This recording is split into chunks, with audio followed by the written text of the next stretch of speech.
We're now joined by the director for the Center of Study of Democracy at the University of Johannesburg, Professor Steven Friedman.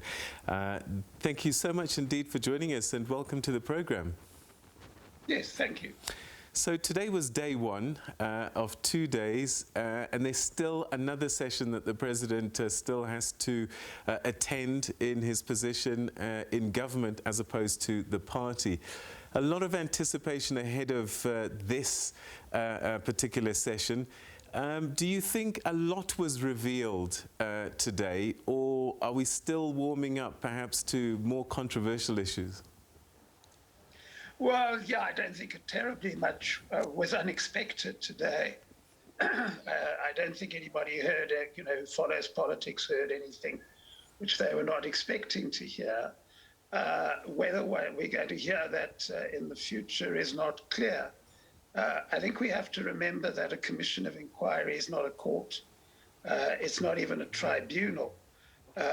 So the job of the commission is not to cross-examine a witness. The President may well have tougher questions tomorrow than he had today. But as I say, unless somebody applies to cross-examine him, then, this is simply a fact-finding exercise. So I think a lot of the political cut and thrust which everybody's been looking for is not something you would necessarily get out of a commission. I do think tomorrow is likely to be more about tough questioning than today. But even so, I think we have to bear in mind that, this is a question of the commission hearing what the President has to say, rather than trying to cross-examine him. A lot of time was spent today on the ANC's processes in terms of things like Cadre deployment. For people watching, they might have been thinking, how does this fit into the state capture story? Connect those dots for us if you can.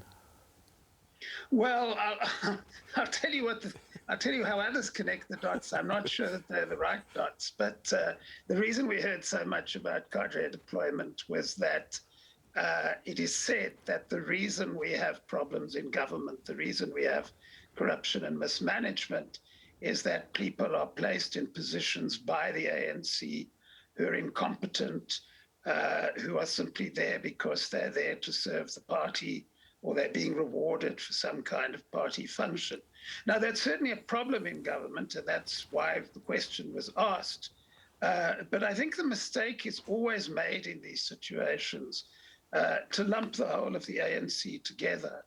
A lot of the placing of people in positions which people are upset about is not really about some ANC committee somewhere making decisions. It's far more about the way in which networks work within the ANC. So as the President acknowledged today, you have factions within the ANC, and those factions put into positions people who are loyal to the faction. So it's far more a problem of factional politics within the ANC than it is of some kind of sinister committee putting comrades into positions, despite the fact that they're incompetent. How long do you think this has been going on for? Is it a product of the Zuma era, or has it always been there, but perhaps not as visible or as consequential in past administrations? No, absolutely. The second, it has been there. I've argued elsewhere it's been there since 1652. I've got a book coming out later this year which tries to show that this is really the pattern of South African politics. But beyond that, we have a particular problem since 1994. And the problem we have is that in 1994, we negotiated a new constitution. But we didn't negotiate the end of racial discrimination. We didn't negotiate a different economy. And a lot of what existed before 1994 still exists. Now, to connect the dots there, what this means is that it is often very difficult for people, and specifically Black people, to get in on the economy. There's only, if you like, room for a few. And as a result of that, some of those for whom there is not room see politics and government as a way of getting into the middle class, rather than the economy, the private economy as a way of getting into the middle class. And as long as you have that problem, you are always going to have the problem of people seeing public office, or certainly some people seeing public office, as a way into the middle class rather than a way of serving their fellow South Africans. So it's a fairly deep-rooted problem. And that's why the problem didn't go away in 2017, because a lot of people felt, well, you've got a new president who has a different approach to these matters. The problem will go away. The problem's proved far more stubborn than that. And the reason it's proved far more stubborn is that it's got to do with the kind of society we are and the kind of economy we have. It's not just a couple of bad apples, unfortunately. Do you think that the problem of this insiders and outsiders has gotten worse then in recent years? Well, it's not that it's got worse. I mean, obviously, apartheid had a very crude distinction between outside and inside. As you're a black person, you're an outsider, full stop. So it's got a little bit less crude in the sense that some black people are now insiders. I'm not aware of too many white people who are outsiders. But of course, it's much greater problem because it goes right through the heart of government. And it goes right through the part of through politics. I mean, a lot of the divisions within the ANC are about this insider-outsider division, which doesn't mean that any politicians are outsiders. All the politicians are insiders. But some of the politicians see in the fact that people have been excluded in this way an opportunity.